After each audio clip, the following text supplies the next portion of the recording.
Late lies the wintry sun abed, a frosty, fiery, sleepy head blinks but an hour or two, and then a blood-red orange sets again.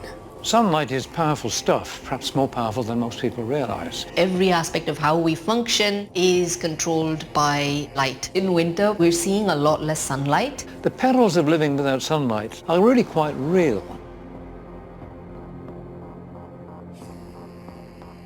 In some ways, modern life has driven us back to the Stone Age, when we lived in caves. In the 60s, there were several experiments by French people who went into caves and stayed there. They all began to sleep either for extraordinarily long periods of time or extraordinarily short periods of time, and they couldn't tell the difference. They all said they had severe mood disturbances and depression, so much so that some of them had to leave long before they'd really had planned to.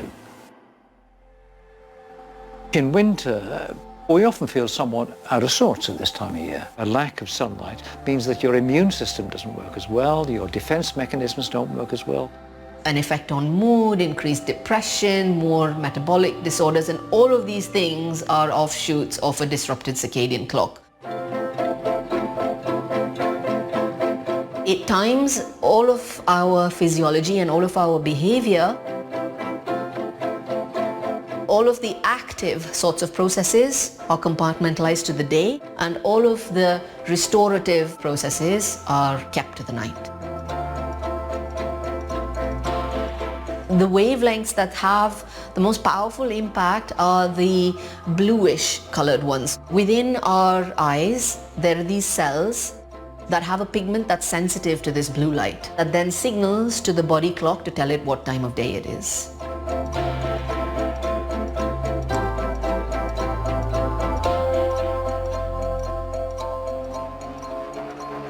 Before the stars have left the skies, at morning, in the dark I rise, and shivering in my nakedness, by the cold candle bathe and dress. Many people don't realise what an artificial life we live, and that's because artificial life depends on artificial light. So by seeking out artificial light, what that is doing is giving your body a time cue that is incorrect. Then you might end up feeling far more alert at night or a lot more depressed during the day.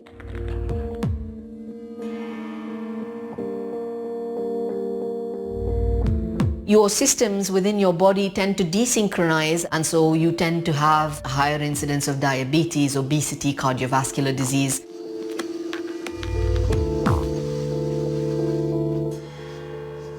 The World Health Organization sees shift work as a threat to health, and it is. Many British people spend less than half an hour a day in the open air. So it's no good staying inside and looking at the sun and saying this is doing me good, because it isn't. So it's probably, on a day like today, about 4 or 5 times less light simply being on this side of the glass. A good dose of bright sunshine at any time during the day has a huge impact on elevating mood and general feelings of well-being. There was a study at the Broadmoor Institute where they looked at the effects of the equivalent of 20 minutes of bright sunshine in the morning on mood. What they found was the bright light had a much greater effect on elevating mood than even some antidepressants. When to go out, my nurse doth wrap me in my comforter and cap. The cold wind burns my face and blows its frosty pepper.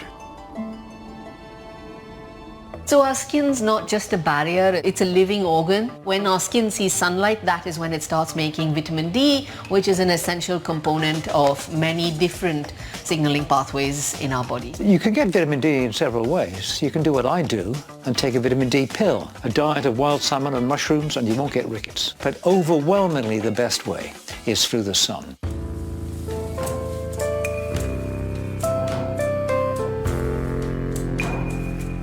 It's coming back for generally depressing reasons. The amount of sunlight we're getting has gone down dramatically in the last 20 years. It's gone down particularly fast in the last 2 or 3 years. We're not getting outside, and this is going to have an impact on how well the body clock is aligned. It makes us even more like hermits in a cave relying on artificial light.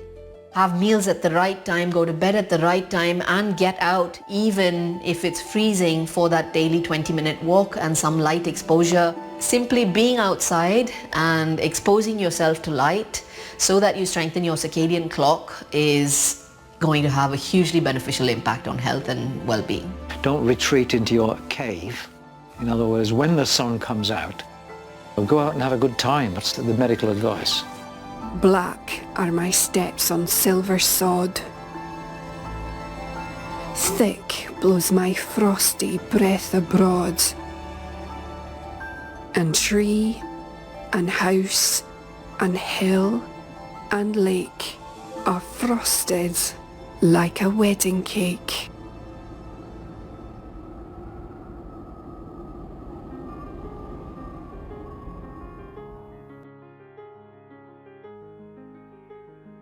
Respect the environment and live close to nature if you can. Without let-up, tell your governments that clean air that we need to breathe and stay healthy and alive without unwarranted induced sickness is a human right, which by the way, they have forgotten. At the very least, get the morning sunlight and clean air and work towards making it as clean as you possibly can. One of the low-hanging fruit, meaning stuff you could do, will include doing all that you can and stop some idiots who are destroying it for you, which they are doing merely out of their inconsiderate selfishness and the love of money. You don't have to suck in the excuses and the result of excessive greed.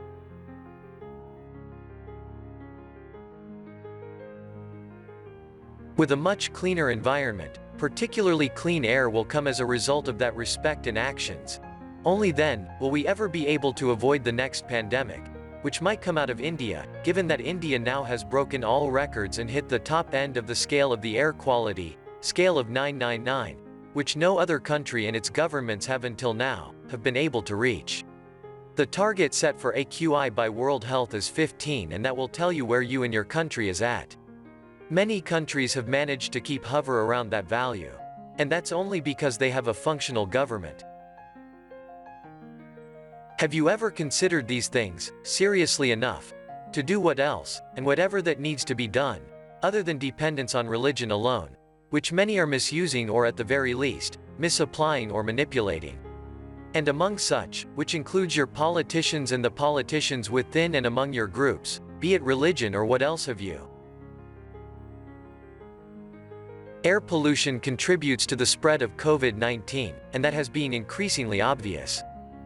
And it is for that reason the next pandemic might come about from India, given all the conditions that exists right there and continues to worsen. Your governments, and everyone who is associated have been behaving like super idiots. It is their ignorance, stupidity and arrogance that will lead to the next similar calamity. Does India want a similar blame and to do what China did?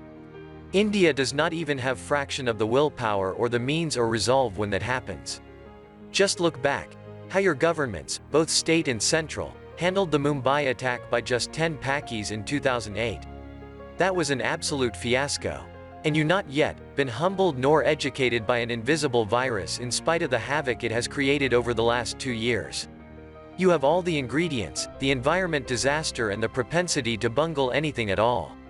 The next pandemic, it is just waiting to happen. It won't even wait till 2030. Your prime minister and most state chief ministers are just short of being morons. They won't be around in 2050. Just look at it. Did you hear the PM call up the people to control corruption, when it is he who can make that happen? All the ills and inaction in India, like it has been elsewhere, and my best example would be Malaysia, which I see it at close range. Yes, screw up in government stems from systemic inefficiencies that is deep-seated in systemic corruption. So let's conclude this for now by stating that the next pandemic will be even more deadly. And the world does not have any more patience for such idiocy, regardless of where it comes from. No one will help you if that comes from India. Nobody should. Meanwhile, keep watching the particulate matter in the air, PM 2.5, for clues. Anybody can measure that these days.